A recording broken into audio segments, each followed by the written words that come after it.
This response is towards EdJacobson77. Hello Ed. While I do wish to move forward towards more blogging, I will make this my last exchange on YouTube outside announcing any more blog entries. If you have any further questions with regards to this response and wish to make another video, or even PM me, please feel free to. If it is the former, I will blog. If it is the latter, then I will return the message. For those of you who want it, the video will be embedded below in the description bar. I have taken the time to break down the objections you have in my notes into the following questions to which I will reply to. If I get wrong or miss any of your objections, please let me know. Before I answer the specific questions you lay out, I'm just going to try to answer something you left to the side, just in case. Virtual particles are contingent upon quantum vacuums. They don't literally pop into existence out of nothing. Just to clarify that point, they are contingent upon something else. With that aside, let's move on. Your first question can be summed up as, why can't the universe, which is the sum total of all contingent things, be necessary? If it is because the parts that make up the whole are contingent, it does not mean the universe itself is contingent. If one were to disagree with this, then please see Carneades.org and his illustration of the fallacy of composition. I respond by answering it thus. In my original video, I gave the example of a spider not being necessary because it was a complex thing having more than one part. It is not a thing unto itself and is thus contingent on its parts. The same would apply to the universe since it requires its parts to exist as such. Otherwise, it would not be the universe. Also consider it like this. I am contingent upon several factors. For example, I'm contingent upon my parents because they caused me to exist. However, I'm also contingent upon humanity. There is not this thing called humanity which causes me to exist, but my existence is preceded by the logical existence of humanity existing. Likewise, the existence of the universe is preceded by the fact that it is a universe, thus contingent on its parts, making it as such. The next question is, how could the ability of omnipotence be simple? Well, that's rather easy. Omnipotence is not a property God has, in the same way that you have a house, or you have a pretty nice hat and black shirt. Rather, omnipotence is reducible to the being of God who is ontologically simple. Ontologically simple just means made of one part and nothing else. He's irreducible and indivisible. That's also what immaterial means, by the way. It doesn't necessarily mean ethereal and ghostly. Ooh, but I digress. Essentially, God doesn't do anything in the same way me or you would. We would get up or move or exert ourselves. Rather, God does whatever he wants throughout space and time just by being as he is. He doesn't move. He is an unmoved mover. Everything else moves around him. The universe bends to his being. He doesn't necessarily command the universe to do anything, or will the universe to do anything, as that would be a form of exertion. There's also a distinction I'd like to make between ontologically simple, in terms of him being of one part, and him being epistemically complex. We tend to think of things as parts, being very complex. We see things as they are, their various properties, forms, abilities, capabilities, so it only makes sense that we fathom God in the same sense.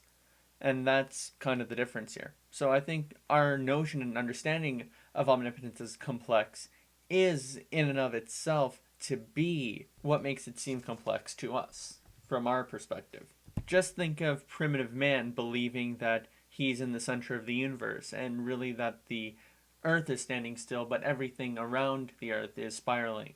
The next question is, why can't God create a world with only libertarian free will and people who are saved? Without delving into the problem of evil too much, I don't accept libertarian free will. I'm actually a compatibilist myself.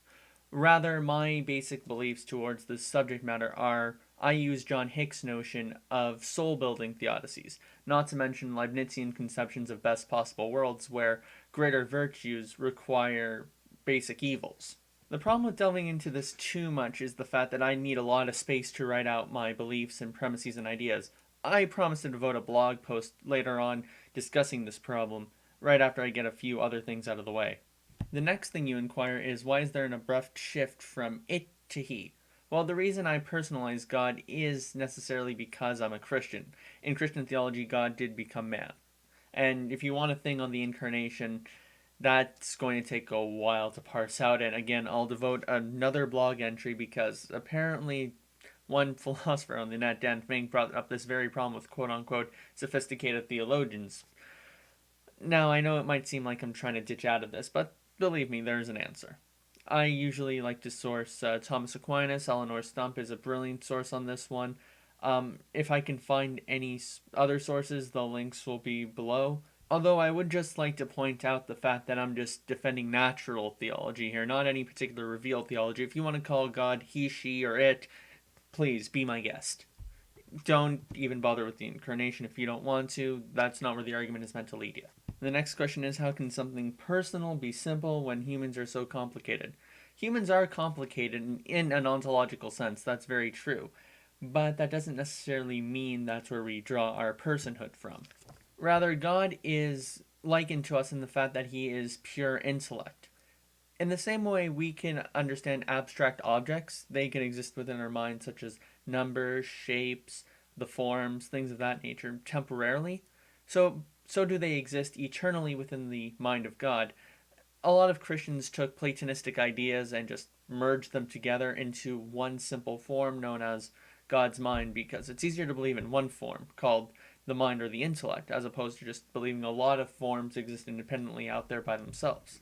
Plus, this would kind of step around Russell's paradox. Bertrand Russell, by the way, was a British philosopher who asked, what is the sum total of all sets? Sets are just rows of numbers. For example, positive integers, negative integers, integers, prime numbers, odd numbers, even numbers, all the like. And he asked, okay, how about the sum total of sets? Is the sum total of all sets in itself a set? If it's a yes, the sum total of all sets is a set, then that would essentially mean that it belongs with the rest of the sets because it itself is a set. However, if that's not the case, then what is it? On my worldview, I could easily answer that the set of all sets would just be the sum total of patterns present within the mind of God. The next thing he did was kind of push me to watch and review Noel Plum's thing on evil as a privation. Here's the problem. Noel Plum gets it seriously wrong. He confuses privation with negation, and he also confuses what morality is in a certain context, or as it pertains to humans. In Noel Plum's universe, the problem isn't privation, the problem is negation. The universe has a lot of stuff that's missing, or not there. The universe itself isn't privade of anything that robs it of its kind of universeness, where it kind of falls short of being a universe, like a failed universe. Rather, it's just one where a lot of negation is taking place. Evil is not a negation of something, evil is a privation. A privation, unlike a negation, isn't when something is missing, it's just when something is corrupted, or when the way that something is sustained isn't really coming full to its potential. A universe, empty or otherwise, is still a universe. A human such as Hitler, on the other hand, whose essential values are corrupted because instead of being someone who is resolute to tell the truth all the time, he was a liar. And instead of being a peacemaker, he was a warmonger.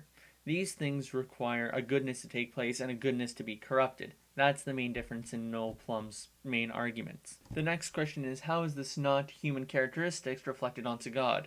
Well, first of all, if this is correct, then it would be God's characteristics reflected onto humans. Just saying. But I think this question does deserve a little more attention. Well, first of all, I would say that if we were to concede that the whole of all essence would exist in one simple form, then I think it would only be obvious to make a comparison in that idea, because the human mind is the only other thing we know of where forms exist in. And objects as well. Trees have treeness, I would say, as an Aristotelian. However, the main problem is they only hold one conception of form, whereas the human mind holds quite a bit more. With regards to the philosophy of mind, I'm not a substance dualist, I'm a hylomorphist. I'll give you a link that describes that a whole lot better. But I really hope this does start off an interesting exchange. I'm really sorry it was late coming out, the video that is. I had a lot on my plate. I hope you received this well, and I know your questions aren't completely going to be fulfilled or changed with this one 10-minute video, but I hope this further dialogue helps you illustrate why I believe in what I believe. Thanks for listening, Ed. I really appreciate this. Just sorry it had to wait a couple of months. My blog's at the bottom. Click for more.